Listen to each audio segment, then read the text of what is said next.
reconnecting with yourself. The only way out of the manipulation trap is through your inner self, because your inner self already knows what to do. The solution is to do nothing and let yourself be surprised by what comes into your life. Around the age of 4, children begin to adopt the ego persona. You aren't born with the ego. Then you begin to live the life of a robot, while your inner self is already life. The ego persona is a foreign construct that programs you as a robot, where you identify with your body, and that's where the person's unhappiness begins. They are forced to do things they don't want to do. All children want is to play, but their innocence is taken away from them. Then when they grow up, they start working, and then they begin to look for love in relationships. You are love as you are, but you are taught to beg for love from your job, your partner, or wherever, and you are lost. Sooner or later, you realize it doesn't make sense. Many people use drugs to distract themselves from their unhappiness. A life that isn't authentic in your heart generates anxiety. Drugs calm anxiety, or you would go crazy. The crazy person is already collapsing because there's a great conflict between what they feel inside and the opposite they experience outside, which gives them so much anxiety. Drugs are used to reduce suffering. Instead of seeking a distraction like a drug, an ego is never happy. The ego is only distracted. You can only be happy without an ego. The ego is designed to keep you unhappy. When you're unhappy, you'll consume. You can consume clothes, food, shoes, television, and there your being remains trapped by the ego. Then, if you follow a spiritual path, the ego is reactivated to keep you busy and entangled, searching for something outside where all the full consciousness that you are is within you, and you don't need to search for anything outside. You can observe the programming you carry. Each person is individually programmed with trauma. A traumatized person is easier to control. One has to discover this in silence. Silence helps one discover what each person is truly doing. The only meaning here is to serve humanity. If I seek love, money, or food, or depend on any of these things, then I am lost, and there is no peace within myself.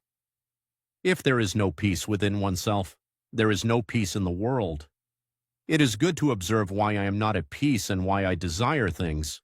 You have to see your path. For example, observe children who are happy playing. Only a bored adult can be sold a meditation. True meditation is reaching the cause of unhappiness. That is true meditation. Meditation is not seeing a dot on the wall. Today there is a lot of confusion in the world, but life is easy and very simple, because your being that you are is already there. You have unconsciously taken your power away from yourself. For example, being a parent is just a role. You're not that. You're just a being. But I let everyone do what they need to do, and I focus on seeing when I get tangled up.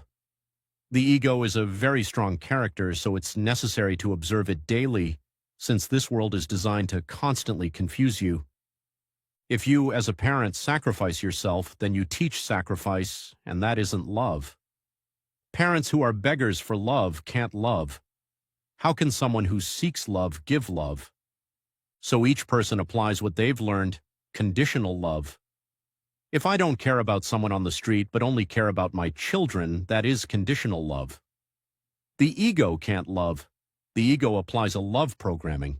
The ego always means I give and expect something in return. It's a condition of giving, not freely, but only an expectation of something. Even if you think someone makes a sacrifice, they do so under a condition. I always do everything I do selflessly. I try to help people on retreats by showing them how each person's body works. My idea is to foster a liberation of the ego so that the being is free from the personal ego. That means we will build a human life in a tribe. If you want to serve humanity, you are welcome to join the retreats and tribes. I want to feel that those in the tribe want to serve humanity. Proper procreation must be between beings free of money, free of external searches for love, and free of food addictions. In everyday life, a new generation of humans cannot emerge if things don't change. If you depend on food, depend on money, and seek love, then you are not at peace, and the next generation cannot be at peace. Retreats are a preparation for the new humanity. To do this, you have to understand your body. Food is a more secondary factor, not a dependency, and nutrition doesn't exist. The retreat is about understanding your physical body, understanding your emotional side, and dedicating yourself to serving humanity. We need to have a platform among a pure mother. But how can she be a pure mother if she still has attachments? Because she thinks of my children, my home, my attachments, me. But when you die, you take nothing with you. I see the mess humanity is in, but everyone can see for themselves that everything in the city is artificial these days. How can anything positive come out of this artificial life? The system won't let you go. The system has addicted you. You have to let go of yourself. Your parents raised you as a beggar for love. If you haven't deeply understood these points, there is no freedom. For example, when you want a sweet, what you're looking for is your mother's recognition. The sweet would then reflect a hug from your mother. You can see that in food you seek family protection. If your body doesn't need and doesn't live off food, then you've learned to have an addiction. So I invite people to experience the symptoms of withdrawal in 8-day retreats, where 4 days are without water and the other 4 are just water. Then everyone can observe how they no longer feel hungry. You need your self-experimentation. For them, you first need to get rid of the idea that you need food. Your body is based on respiration. This means that the basic components of your body are nitrogen from the atmosphere, oxygen, hydrogen, and carbon dioxide in various combinations, since water combines hydrogen and oxygen. That can nourish us if we talk about it that way, but that's in the air. You just have to breathe. But breathing is an automatic reflex designed into your body, and you do it alone, even when you're asleep. Eating isn't automatic. On the contrary, you need willpower and a belief to eat. But when you observe your body, everything you put in comes out. You can't assimilate what you're not made of. If you eat a carrot, you're going to go to the bathroom and defecate the carrot. If nutrition really existed, you wouldn't go to the bathroom, but everything you consume comes out of your body. Everything you consume is like a stimulant, not a nutrient. It's stimulation, like a watermill. Based on what you've accustomed your body to. An alcoholic doesn't want to eat food because they're already high on their alcohol. Can you see why you want stimulation? Because you live a life that doesn't make you happy. Observe children. You have to force children to eat because they're happy playing outside. They already know it's no good for them. Then they tell the children they have to eat, and then they force them to eat, and then they adapt to that habit.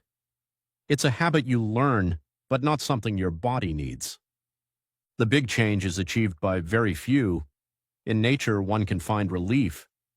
Feeling close to the lake again or hiking unconsciously means seeking the life you truly want on the weekends.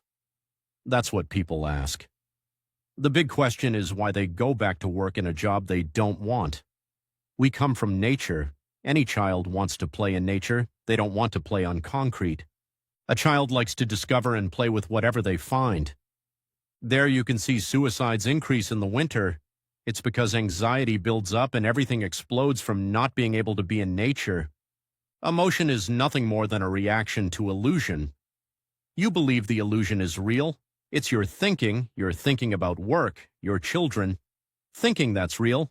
And from there comes the emotion, and you react to the environment, and you feel pushed in a direction you don't want to live, and that causes anxiety. When you don't understand, you automatically fall into that easy programming. That's why it's important to understand that you cause what's happening to you. It only has an effect on you when you allow it. When you're emotionally very weak, they can obviously use you much more easily. If you can see the easy willpower in a fast, saying no to what isn't yours is willpower. That is, no, I'm not going to keep doing that. The system knows you very well, so that's why you need a lot of willpower. With worries about what the future will be like and all that, you're easy to control, and you just have to dedicate yourself to doing nothing and trust in the process. It's important to have a lot of willpower to say, I'm not accusing anyone or demanding anything, but rather to reach the cause that is me. Through the cause, I am responsible for every situation. DMT is a natural internal hallucinogen that gives you more clarity and is more easily activated through fasting. For example, when we talk, we seek a form of communication. In retreats, I can see that one begins to talk when anxiety begins. To calm the noise inside, it is through external noise. Many don't want to listen to internal noise. Observe why silence bothers you when silence is so beautiful. This way you can appreciate nature more easily.